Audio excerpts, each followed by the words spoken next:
Rich man forces his 4-year-old daughter to break this wild horse, but something happens that shocks everyone. Comment what you think will happen. Your opinion is very important, and subscribe to my channel to support my work. Your help is very important. The sound of hooves pounding on the dirt floor echoed like war drums in the yard of the yellow house on Maple Street in Harmony Creek. Iris Ferreira, her brown hair plastered to her sweaty face and her wide brown eyes filled with pure terror, held the reins with trembling hands as the 7-year-old black horse thrashed beneath her. Her 4-year-old legs could barely grip the animal's back, and with each sudden movement she slipped dangerously to the side. "Hold on tight, Iris. You're not getting off there until you break that beast."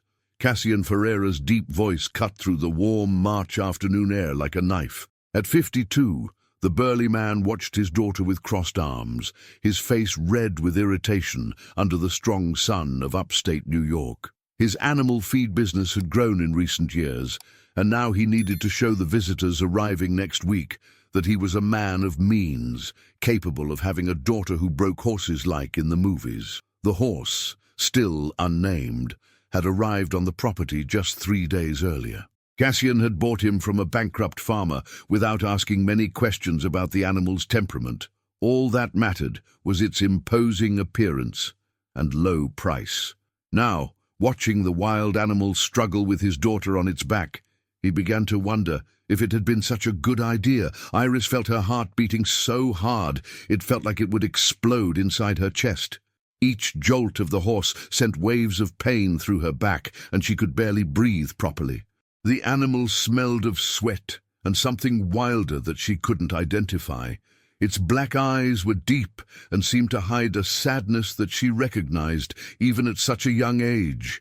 "Daddy, I want to get down," she murmured, her voice almost inaudible because of the fear. "There's no want here, girl. Your mother raised you too soft, but that's going to change." Cassian approached the horse, which immediately retreated a few steps, its ears back in warning. "This beast will learn who's boss here, and so will you." The mention of her mother made Iris's chest tighten even more.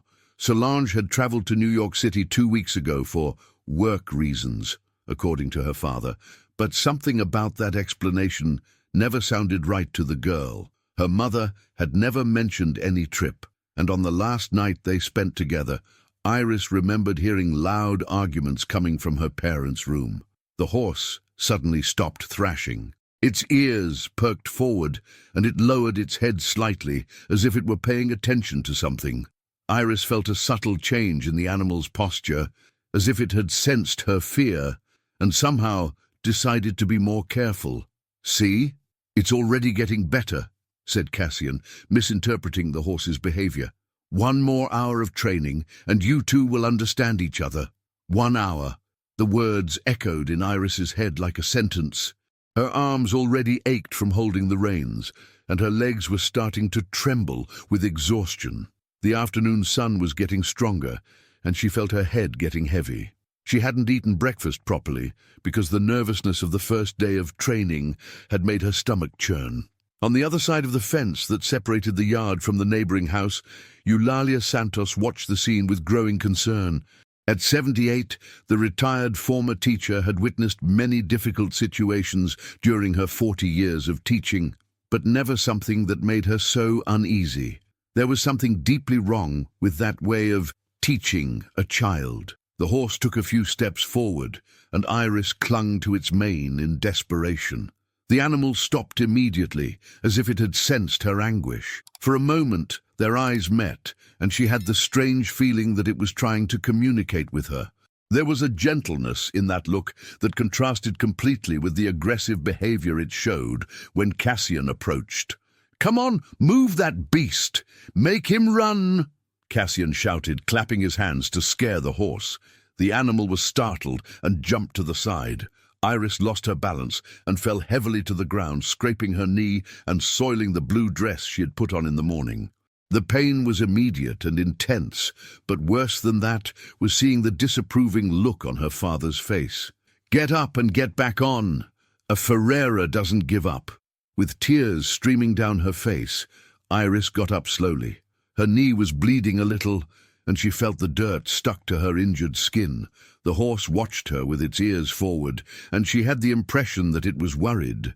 When she approached again, it lowered its head and stood completely still, as if it were apologizing. The next few hours dragged on like days. Cassian didn't allow his daughter to even drink water, saying that it was softness and that she needed to toughen up. The horse, in turn, seemed to be learning to anticipate Iris's movements, gradually becoming more stable beneath her.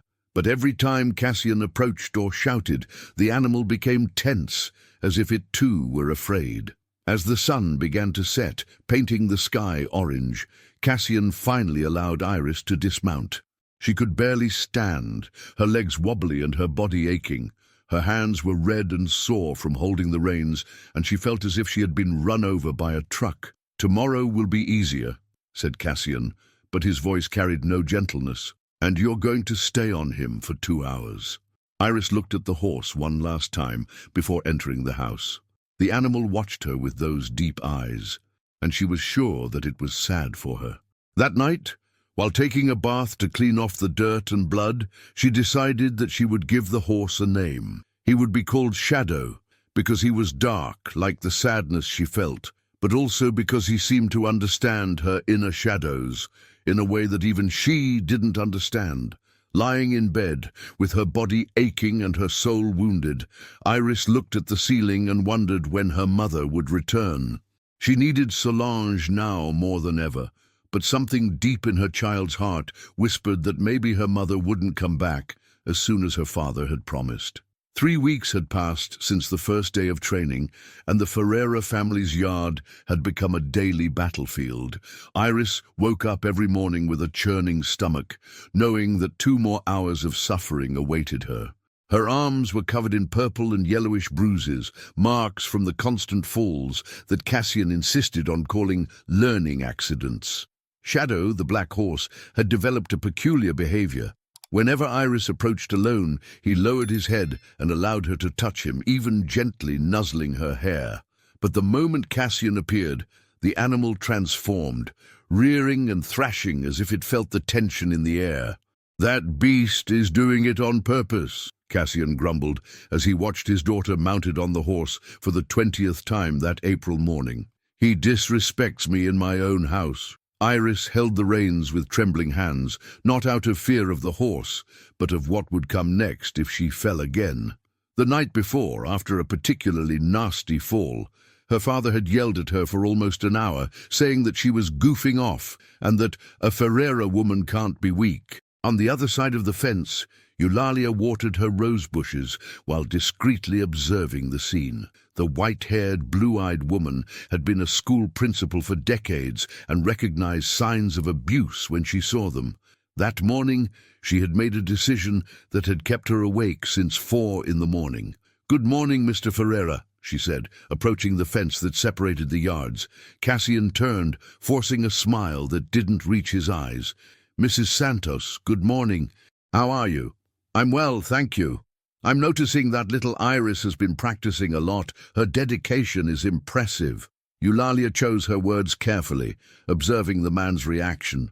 "Yeah, I'm teaching her to be strong. The world doesn't forgive the weak." Cassian's voice carried a bitter pride. Iris, still mounted on Shadow, heard the conversation and felt a pang of hope. Mrs. Santos had been kind to her a few times, waving over the fence and offering fruit from the tree when her father wasn't looking. "And your wife, how is she?" "I haven't seen her in a while," Eulalia asked, feigning casualness. Cassian's face immediately hardened. "Solange is taking care of business in New York City. Important work. That's a shame. I imagine it must be difficult for you to be separated for so long." Eulalia observed how Cassian's shoulders tensed. "It's not that bad. A woman has to know her place, and Solange's place now is taking care of her career. Iris is learning from an early age to be independent." At that moment, Shadow took a few steps back, startled by a bird that flew low overhead. Iris lost her balance and slipped to the side, managing to grab onto the horse's mane before falling completely. The animal stopped immediately, as if it sensed the danger. Get down from there now. How many times do I have to repeat that you have to hold on tight? Cassian approached with heavy steps. Eulalia saw the fear in Iris's eyes, and something inside her broke. Mr. Ferreira, if I may make a suggestion, perhaps the girl needs a rest. She looks a little pale. You don't have children, Mrs. Santos. You don't know what it's like to raise a child to be strong. The sharpness in Cassian's voice was unmistakable. You're right, I don't have children of my own. But I educated hundreds of them during my 40 years as a teacher. Eulalia kept her voice calm, but firm. Cassian stared at her for a long moment, his jaw clenched. Everyone raises as they see fit. Iris will thank me when she's older. After that conversation, Eulalia returned home with a heavy heart. She had confirmed her suspicions. Something was very wrong in that family. During lunch, she couldn't eat properly, thinking about the bruises she had seen on the girl's arms and the way she cringed whenever her father approached.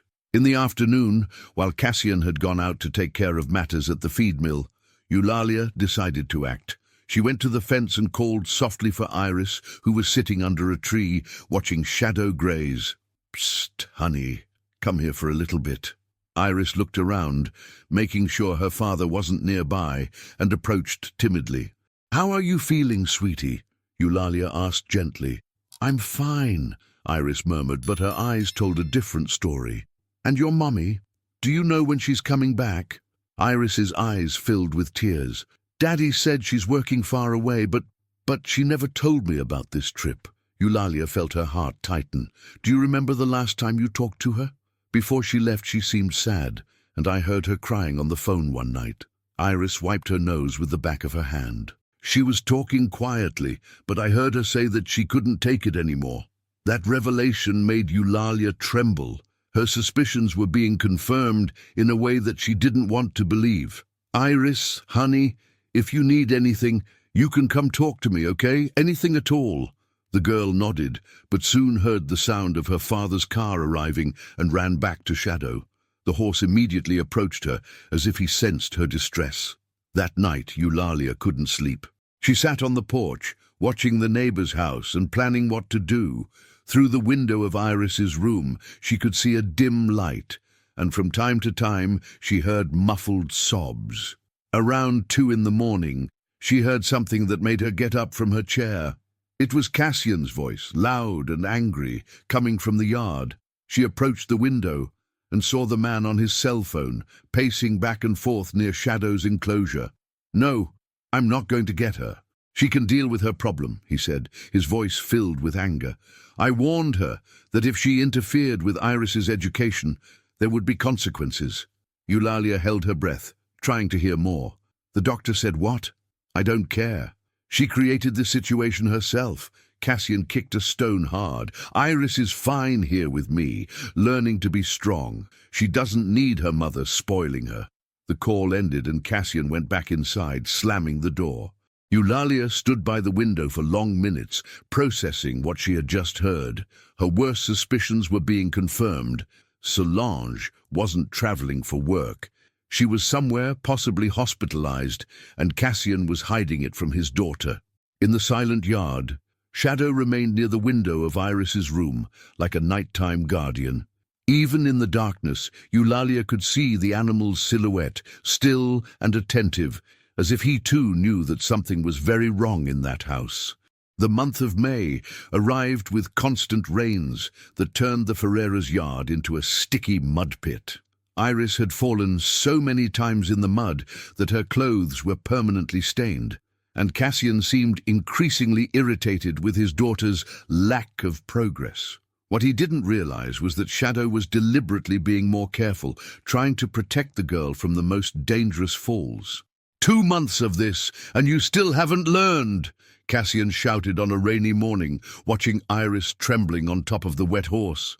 "Your mother spoiled you too much, that's why you're so weak." Iris could barely hold onto the slippery reins. Her hands were numb from the cold, and she felt chills running through her body. The night before, she had woken up several times, coughing, but didn't dare complain to her father. Shadow sensed the girl's discomfort. His ears moved constantly, picking up every trembling sigh, every insecure movement. When Iris began to slip to the side due to weakness, the horse immediately slowed down and leaned slightly to help her regain her balance. "That beast is making a mockery of me," Cassian exploded. "I'll show him who's boss here." He grabbed a thick branch that had fallen from the tree and approached Shadow with aggressive intentions. The horse retreated, positioning himself to protect Iris from any sudden movement that might cause her to fall. "No, Daddy, please," Iris murmured, her voice weak and hoarse. "He didn't do anything wrong. You don't boss me around, girl. Get down from there now." Iris slid off Shadow's back, her wobbly legs barely able to support her. She had a high fever, although she tried to hide it from her father. When her feet touched the cold mud of the ground, she felt a strong dizziness and had to lean on the horse's neck to avoid fainting. At that moment, Eulalia appeared at the fence, holding a colorful umbrella. She had observed the whole scene from the kitchen window and couldn't stay silent any longer. "Mr. Ferreira, sorry to interrupt, but I received a strange call earlier today," she said, her voice firm despite her nervousness. Cassian turned, still holding the branch. "What call?" "Someone asking about your family. Said they were trying to locate your wife, Solange." Eulalia watched his reaction carefully. Cassian's face turned red with anger.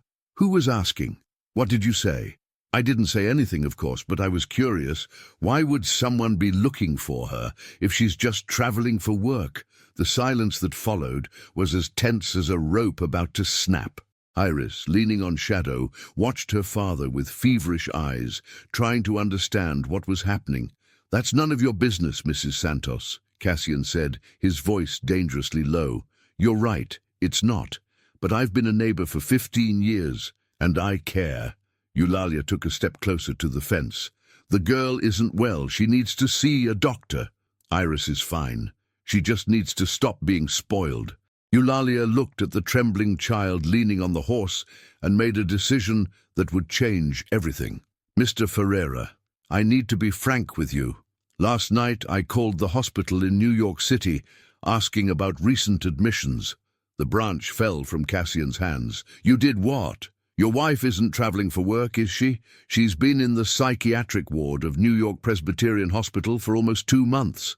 The world seemed to stop. Iris felt as if the ground had disappeared beneath her feet. Shadow pressed his muzzle against her, as if he sensed that something terrible was being revealed. "Mommy is sick," Iris whispered, her voice almost inaudible. Cassian approached Eulalia with heavy steps, his face contorted with fury. "You don't know anything. You don't know what I've been through with that woman." "Then explain it to me," said Eulalia firmly. "Explain it to your daughter too. She has a right to know where her mother is." Solange went crazy. She started saying that I was being too strict with Iris, that she was going to call Child Protective Services. A bunch of nonsense. Cassian was losing control. She didn't know how to raise a daughter. She wanted to raise the girl soft, without any backbone. Iris began to cry silently, the tears mixing with the light rain that was beginning to fall. Shadow positioned himself to shelter her a little from the rain with his body. "She tried to stop me from teaching Iris discipline. She got hysterical, screamed that she was going to report me." Cassian continued, as if the words were coming out without control. "She had a nervous breakdown. I had to have her committed for her own good." "For her own good or for yours?" asked Eulalia. "She was interfering with the girl's education. Iris needs to be strong. She needs to learn that the world isn't easy." Cassian looked at his daughter, who was visibly trembling. "Just look at the result. 2 months without her mother spoiling her, and she's already more disciplined." Eulalia felt nauseous hearing those words. "Disciplined. She's sick with fear. Look at her." At that moment, Iris could no longer stay on her feet. Her legs gave way, and she collapsed in the mud, unconscious. Shadow immediately knelt beside her, creating a protective barrier with his body. "Iris!" Eulalia jumped over the low fence without thinking twice, running to the girl. When she touched her forehead, she was frightened by the high temperature. "She's burning up with fever!" Cassian stood there as if he didn't know how to react. "She's just tired. It's a tantrum." "A tantrum. She has a very high fever." Eulalia took off her coat and covered Iris. We're going to take her inside now. There's no need to make a drama, murmured Cassian, but there was uncertainty in his voice for the first time. Eulalia picked Iris up in her arms, impressed by how light the girl was. You're going to get a doctor now, or I'm going to call an ambulance myself. Shadow followed them to the porch of the house, stopping only when he could no longer get closer. He stood there, watching through the window, his ears attentive to any sound coming from inside the house. Inside Iris's room, Eulalia took off the girl's wet clothes and covered her with dry blankets. The fever was too high to ignore, and she realized that there was something more, recent purple marks on the child's arms and back, clearly from repeated falls. How long has she been like this? Asked Eulalia when Cassian appeared at the bedroom door.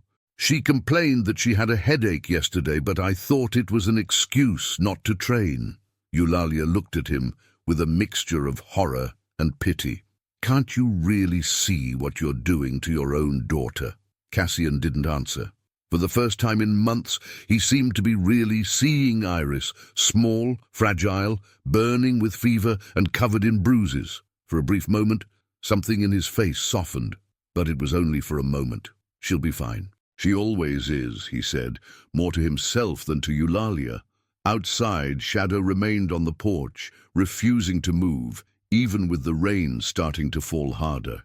He seemed to know that something fundamental had changed that afternoon, and that his little friend needed him more than ever. Iris spent 3 days delirious with fever, muttering her mother's name between coughs that echoed through the house like muffled screams.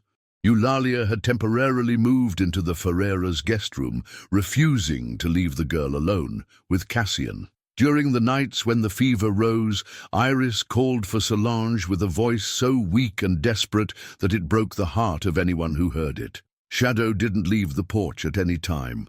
The horse slept standing up, leaning against the wall of the house, and whenever Iris moaned in pain, he neighed softly, as if he were answering her calls. Cassian tried several times to drive the animal away, but Shadow simply wouldn't move. That beast is turning into a problem, Cassian grumbled on the morning of the 4th day, watching the horse through the kitchen window.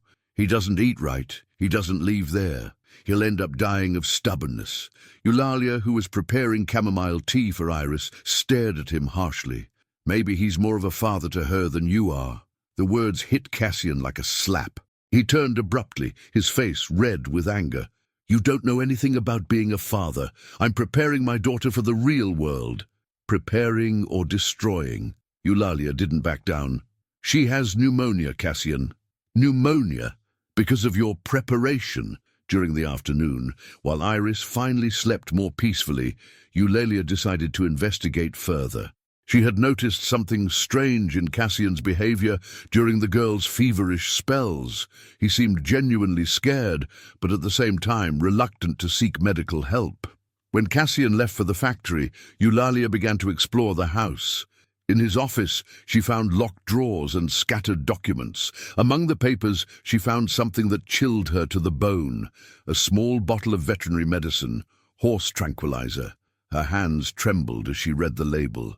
The medicine was half full, and there were notes on the side of the bottle with dosages and dates. The dates coincided with the days when Iris seemed especially drowsy during training.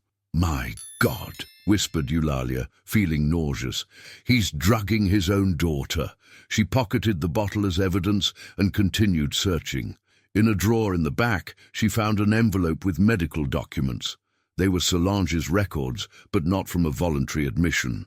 The papers indicated that she had been involuntarily committed, at her husband's request, with allegations of mental instability and aggressive behavior. But there was something more disturbing in the documents. A handwritten letter from Solange, never sent, addressed to Child Protective Services. In the letter, she described in detail Cassian's education methods, including the forced riding sessions and the non-prescribed medication he was giving to Iris.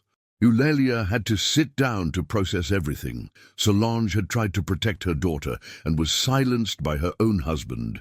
The admission wasn't for mental instability. It was to prevent her from reporting the abuse. At that moment, she heard footsteps in the hall. Cassian had returned early. She quickly put away the documents and pretended to be tidying up the drawers. "What are you doing in my office?" Cassian's voice was dangerously low, looking for Iris's doctor's phone number. "She still has a fever." Eulalia kept calm, but her heart raced. Cassian watched her suspiciously. "You don't need to mess with my things. If you need anything, ask me." "Sure. Sorry for the intrusion." Eulalia left the office, but took with her the devastating knowledge she had uncovered. That night, while Cassian slept, she called a former colleague who worked in social services. The conversation was brief and coded, but Eulalia managed to pass on the necessary information without arousing suspicion. On the fifth day, Iris finally woke up lucid. Her eyes were sunken, and she had lost a lot of weight, but the fever had broken. The first thing she did was look out the window, looking for Shadow. "He's there," said Eulalia softly. "He hasn't left for a minute." Iris tried to smile, but even that simple movement seemed painful. "He waited for me. He did more than that. He protected you." Eulalia helped the girl sit up in bed. "Iris, I need to tell you some things about your mother."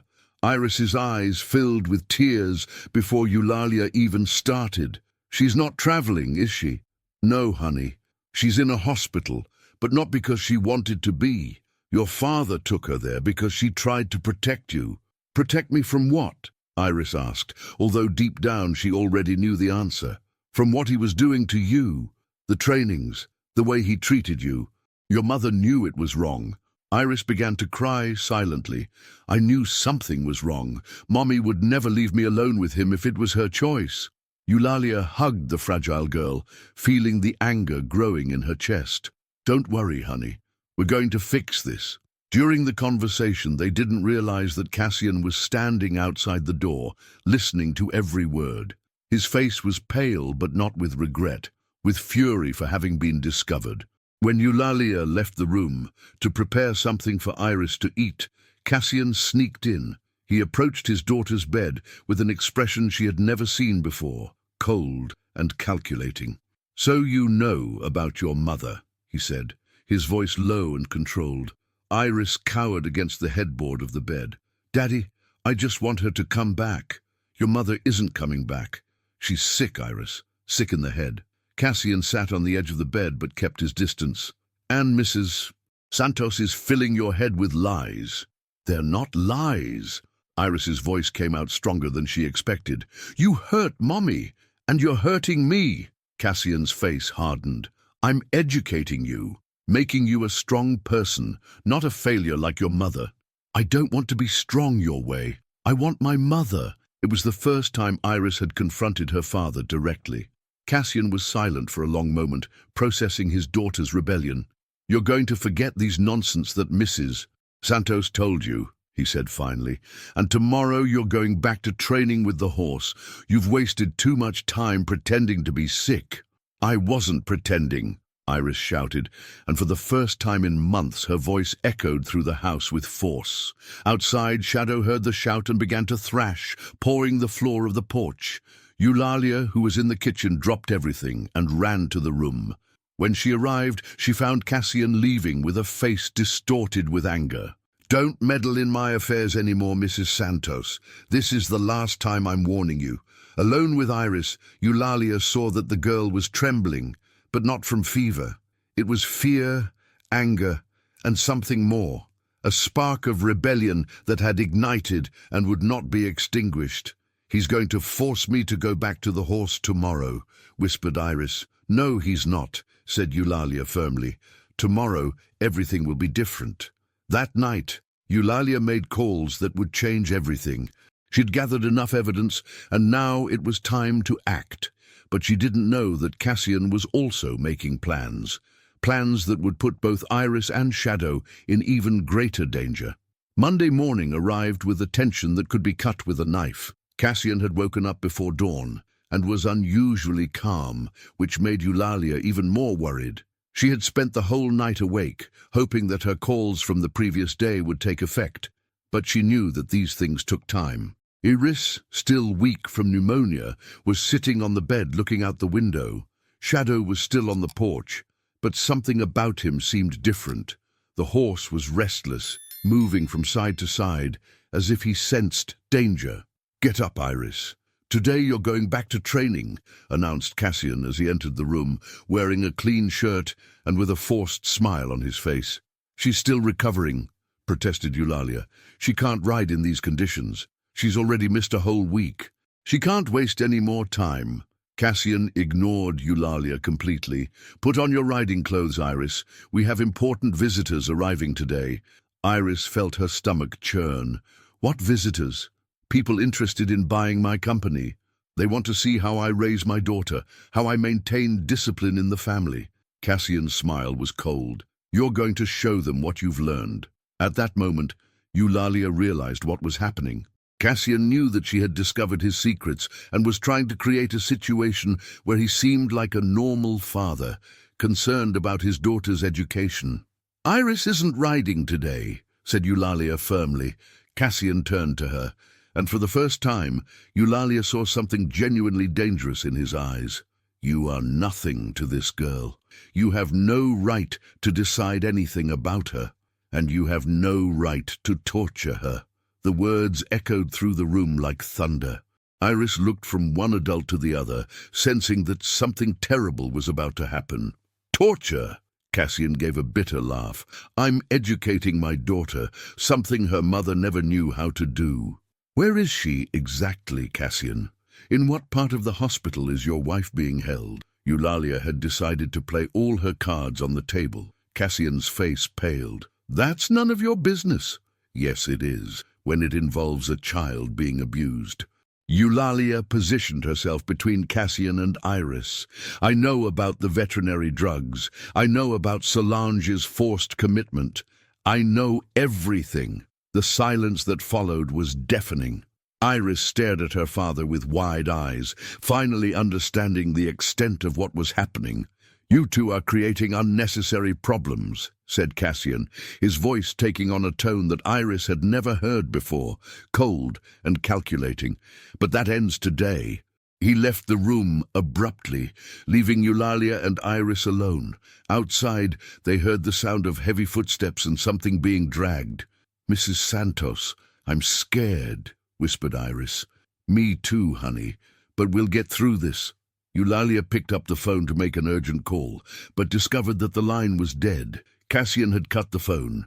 Through the window, they saw Cassian approaching Shadow with a rope and something that looked like a sedative. The horse retreated immediately, his ears back in maximum alert. "He's going to hurt Shadow," Iris cried, trying to get out of bed. Eulalia held her back. "No, you can't go out now. You're still too weak." But it was too late.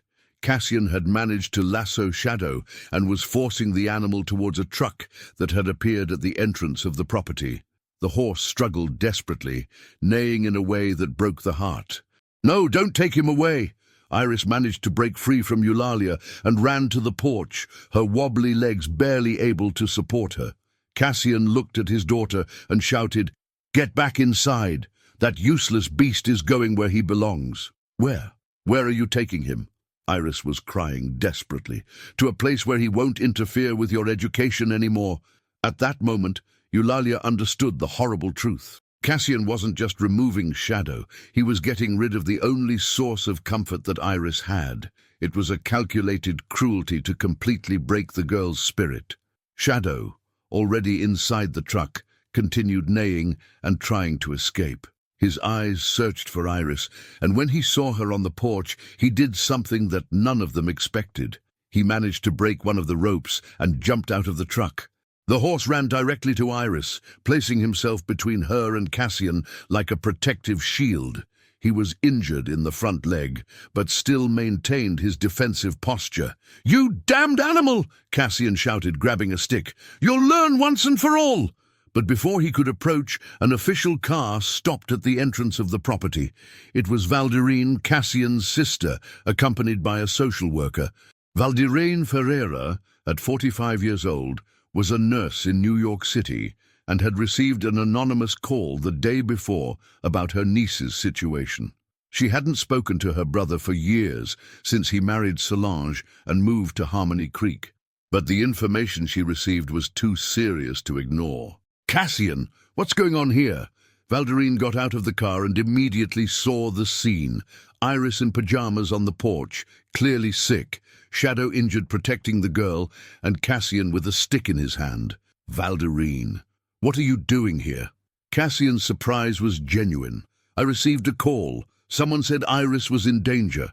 Valderine approached her niece, horrified by what she saw. The girl was too thin, pale, with deep dark circles under her eyes. "My God, look at the state of her."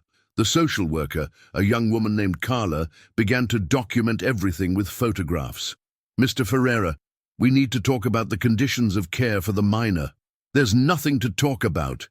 This is my house, my daughter." Cassian still held the stick, but now he seemed more desperate than threatening. Valderine knelt beside Iris. "Hi, my sweetie. Do you remember Aunt Val?" Iris nodded weakly. "Aunt Val, they're going to take Shadow away." "Who is Shadow?" "My horse. He protects me." Iris pointed to the injured animal next to her. Valderine looked at the horse and then at her brother. "Cassian, what the hell is going on here? Where's Solange?" "Solange is... she's sick." "Sick how?" Valderine's voice was firm, with the authority of someone who was used to dealing with medical situations. Cassian couldn't answer. Eulalia approached the group. "Your sister-in-law has been in a psychiatric hospital for 2 months. Compulsory admission ordered by him." Eulalia showed the documents she had found in the office. Valderine quickly read the papers, her face becoming paler and paler. "Cassian, is this true?" She was interfering with Iris's education. She wanted to raise the girl soft. Education? Valderine looked around, at the truck still parked, at Shadow injured, at Iris trembling. "This isn't education, it's abuse." At that moment, Carla approached Cassian. "Mr. Ferreira, based on what I'm seeing here, I'm going to have to remove the child immediately for medical evaluation and protection." "You can't take my daughter." "Yes, we can and we will," said Valderine firmly. "Iris, do you want to come with your aunt? We'll take care of you." Iris looked at Shadow, then at Eulalia, and finally at Valderine. "What about Shadow? He can't stay here alone." It was Eulalia who answered. "He'll stay with me, honey. I'll take care of him until you can visit him." Cassian watched helplessly as his daughter was taken away, supported by Valderine. His last words echoed through the empty yard. "You'll see. You'll regret interfering in my family." But his threats sounded hollow in the face of reality. He had lost everything in a single day. 3 months had passed since Iris was taken by her Aunt Valderine to New York City.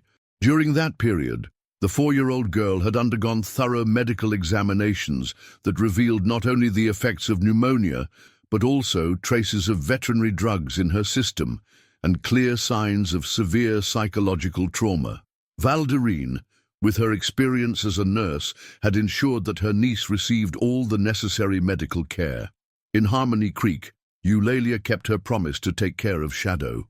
The horse had recovered from the injury to his leg, but remained melancholic, always looking towards the road, as if he expected to see Iris return. The old teacher had transformed part of her yard into a small pasture and dedicated her mornings to caring for the animal that had become a symbol of resistance. Cassian, on the other hand, had seen his world crumble completely.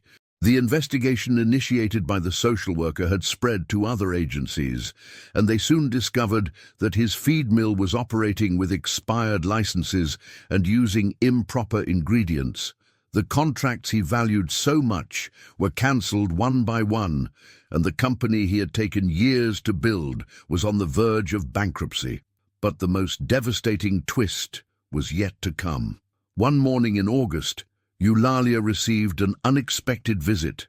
Solange Ferreira, at 38 years old, was standing at her door, much thinner than before, but with a determined sparkle in her eyes that didn't exist months ago. "Mrs. Santos, I'm Solange, Iris's mother. Can I talk to you?" Eulalia hugged her immediately, tears running down her face. "My dear, how did you get out of the hospital?" "It was a long process. When my sister-in-law Valderine found out about my forced commitment, she brought in independent lawyers and doctors. We proved that I was being held there against my will. Solange looked around, looking for something familiar. Where's my girl? In New York City, with Valdirene. She's recovering well, but she asks about you every day. Solange began to cry silently. I tried to protect her. I tried so hard, but he made me look crazy. Eulalia told her everything that had happened in recent months, from the discoveries about the medications to Iris's rescue. When she mentioned Shadow, Solange asked to see him. In the backyard, the black horse raised his head when he saw Solange. For a moment, they observed each other, and then something extraordinary happened.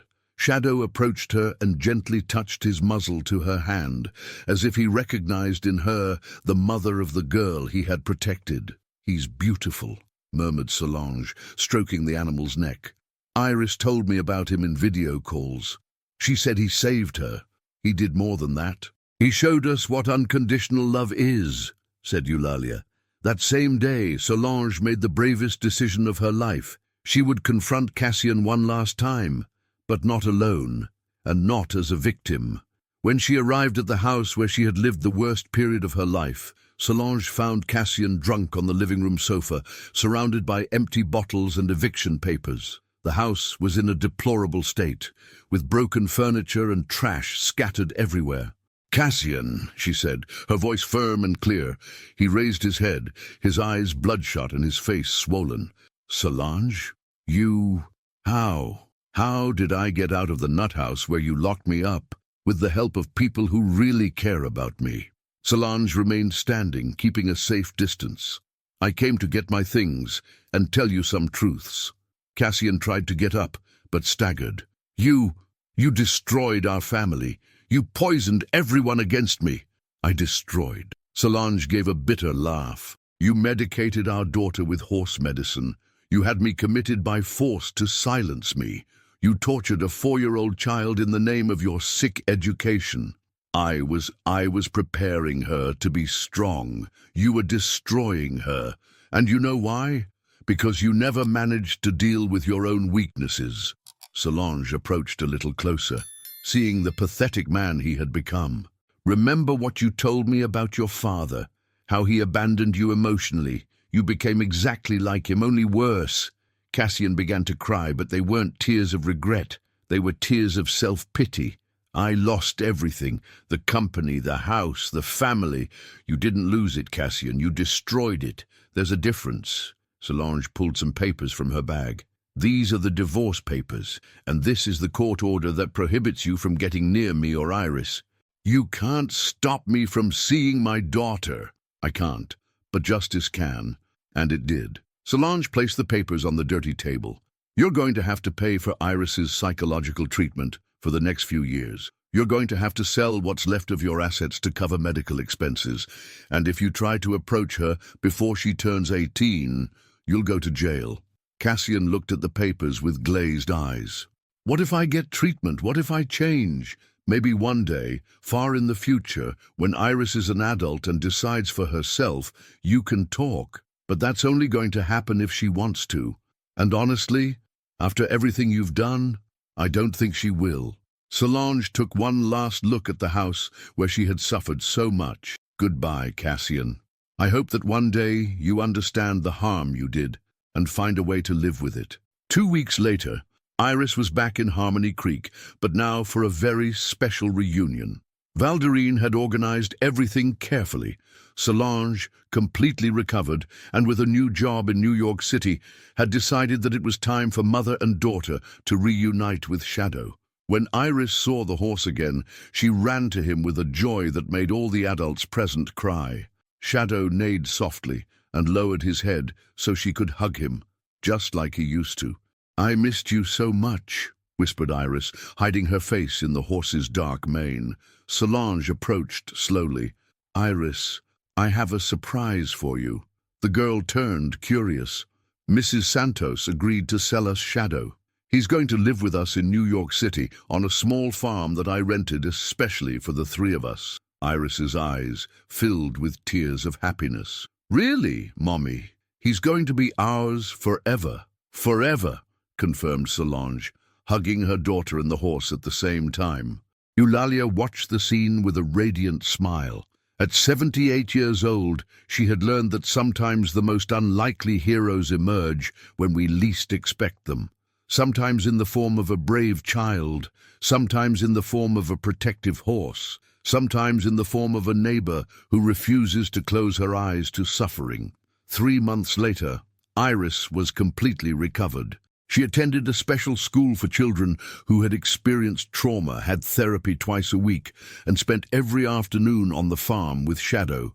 The horse, now 8 years old, had become not only her companion, but her most effective therapist. Cassian, on the other hand, had been forced to enter a rehabilitation clinic after a series of episodes related to alcoholism. His factory had completely gone bankrupt, and he had lost all his assets. The only thing he was left with was the awareness of what he had done, an awareness that would torment him for the rest of his life. One sunny afternoon in December, Iris was riding Shadow, but now in a completely different way. There were no forced ropes or commanding shouts. She simply sat on his back as he grazed, talking to him about her days at school and her dreams for the future. "You know, Shadow," she said, stroking the animal's neck, "the therapist said that you taught me something very important." The horse moved his ears as he always did when she spoke. "She said that you taught me that there are people, I mean friends, who protect us even when we're scared, and that we should never be afraid to ask for help when someone is hurting us." Solange, who was watching from afar, smiled as she saw how her daughter had transformed. The scared and traumatized girl had given way to a child who, despite still carrying invisible scars, radiated an inner strength that no cruelty had managed to break. As the sun began to set, painting the sky in golden hues, Iris dismounted Shadow and hugged him tightly. "Thank you for saving me," she whispered in his ear. The horse neighed softly, as if he were saying, "We saved each other." And so, under the orange evening sky, a 4-year-old girl and a black horse proved that true love always finds a way to overcome cruelty, and that happy endings are not just things from fairy tales. They are achievements of those who have the courage to fight for them.